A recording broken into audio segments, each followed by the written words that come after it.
그리고 어쨌든 그 먼저 가는 거잖아요. 주가도 그렇고 패턴도 그렇고 언제 그러면 중국에서 이렇게 코로나가 정점을 지나면서 어떤 사회적으로 뭐 소비가 늘어난다. 지하철, 대중교통 인구가 늘어난다고 하셨고 소비라든지 이런 패턴들 변화가 좀 나타납니까? 네.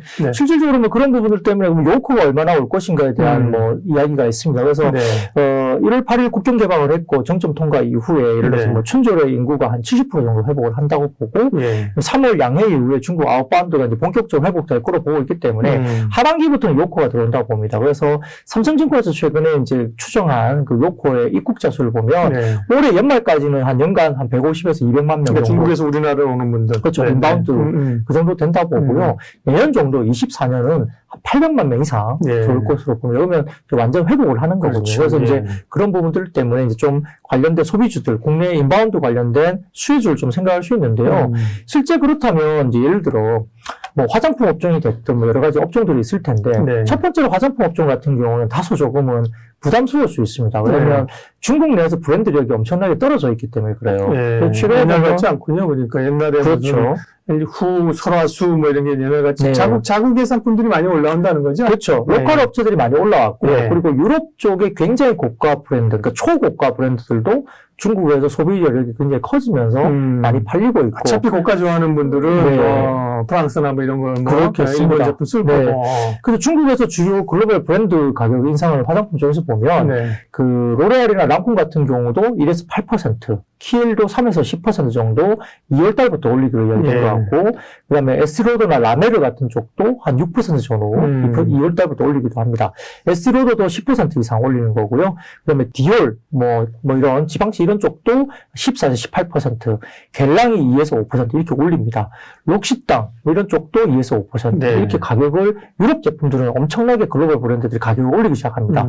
그런데 국내 브랜드가 과연 가격을 지금 올릴 수 있을까를 생각한다면 작년, 재작년에 브랜드력이 상당히 저하되어 있는 상태이기 때문에 만만하지 않을 수 있다는 거고, 유럽 제품들은 그럼에도 불구하고 중국 시장에서 팔리고 있다는 점 때문에 상당히 조금은 기대감을 조금 상대적으로 낮춰야 되지 않느냐는 생각은 가집니다. 다만 이제 인바운드가 됐을 때 제가 아까 올해는 한 150에서 200만 명, 그리고 24년도에는 800만 명 정도까지 간다고 보면 국내에서 어쨌든 면세점 쪽은 좋아질 것 같아요. 그래서 면세점 쪽은 뭐 호텔 신라를 포함해서 예를 들어서 뭐 글로벌 텍스프리 같은 이런 뭐 사후 면세점 이런 쪽에 관련된 쪽도 상당히 좋아질 가능성이 있다고 보는 거고요. 그 외에도 뭐 항공권이나 이쪽은 조금 다른 관점으로 보시는 게 좋을 것 같아요.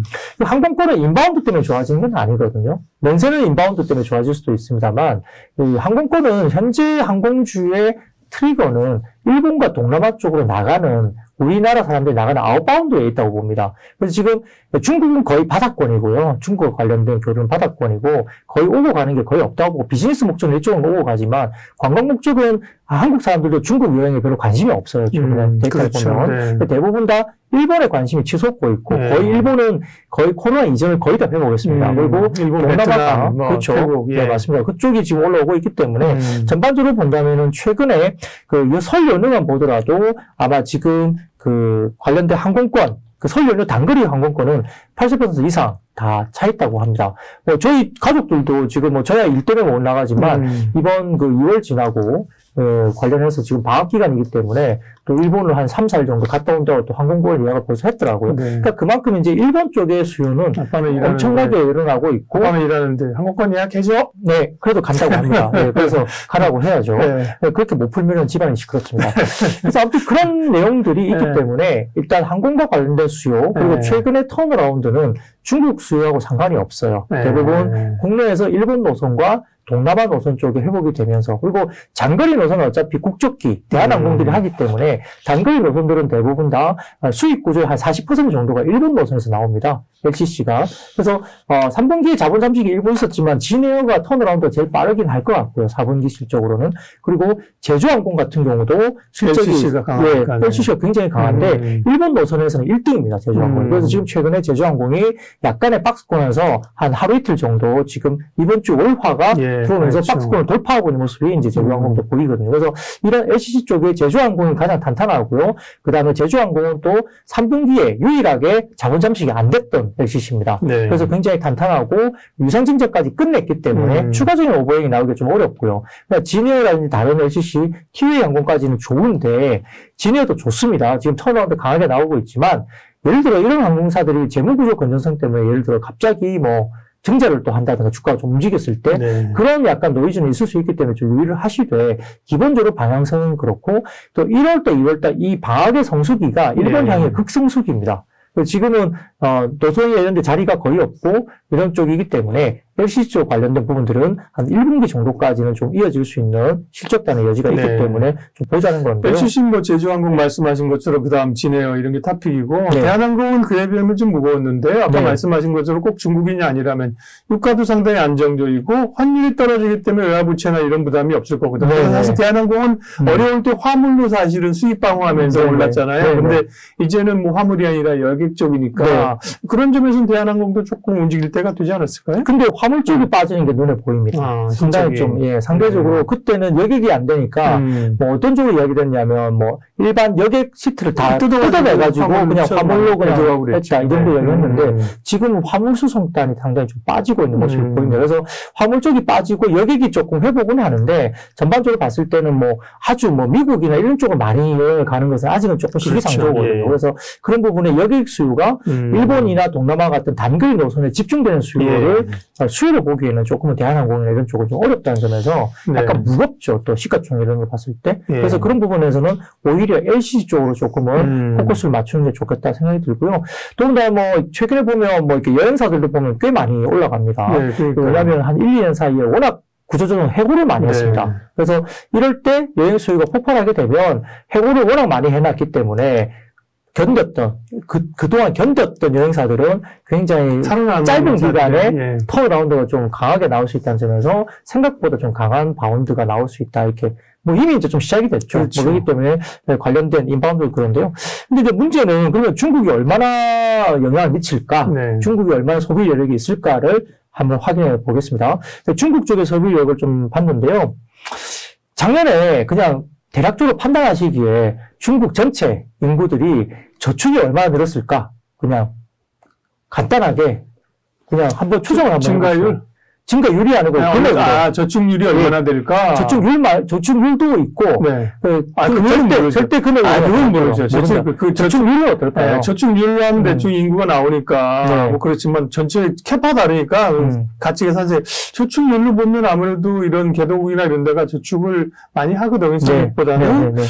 그러면 20에서 25, 30 그 정도 저축률 안 되나요? 원래 코로나 이전에 중국인들이 저축률이 평균 한 17% 정도 저축했다고 합니다.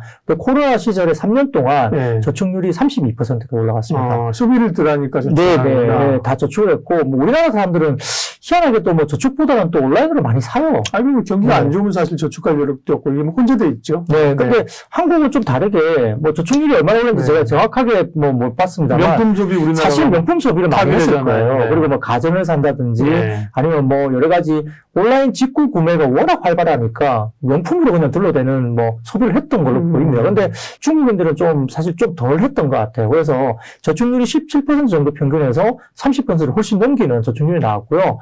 절대 규모로 봤을 때 작년에 한 해의 저축 규모, 순증감 저축 규모가 3,000조입니다. 3,000조. 그러니까요. 그 단위가 뭐 와닿지 않으니까. 3,000조입니다. 와닿지 않습니다. 3,000조를 작년 한 해만 저축으로 쌓아 올린 거고요. 기존의 저축 말고 추가 저축된 게 3,000조고.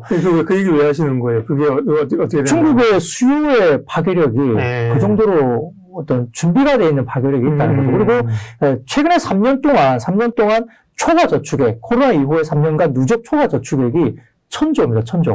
그러니까 그 돈만 하더라도 그 사람들의 수요가 폭발이 되기 시작하면 정말 무서운 어떤 폭발이 나타날 수 있고, 국내 같은 경우에는 아마 중국 쪽의 어떤 수요가 살아날 때 사실은 중국향 수출이 많은 나라가 한국이거든요. 그래서 중국 쪽의 수요가 살아나지 못하면 한국 쪽의 어떤 수출에 대한 이슈가 숫자가 상당히 부러질 수 있는 환경이기 때문에 중국의 소비 여력이 그만큼 제가 있다는 걸 말씀드리려고 말씀드린 거고, 그 정도의 여력을 갖고 있는 나라라면 그 소비 여력이 한국에는 분명히 긍정적으로 작용할 것이고, 관련주들의 움직임은 충분히 좀 긍정적으로 갈 수 있다. 근데 물론 일본은 선반영 됐겠죠. 일본은 뭐 미리 10월 달부터 리오프닝 되면서 약간 뭐 일본 리오프닝 때문에 또 오르기도 했고 1월 달에 뭐 중국의 개방 때문에 또 그렇기도 했지만, 그럼에도 불구하고 약간 중국의 인바운드 관련된 수요는 아직은 없잖아요. 한국에 들어오는 지금 중국인 수요가 거의 없기 때문에 한국에 들어오는 인바운드 수요를 생각한다면 면세 전문 아직은 크게 움직인 것 같지는 않다. 이런 생각이 들고요. 어쨌든 올해 중국은 굉장히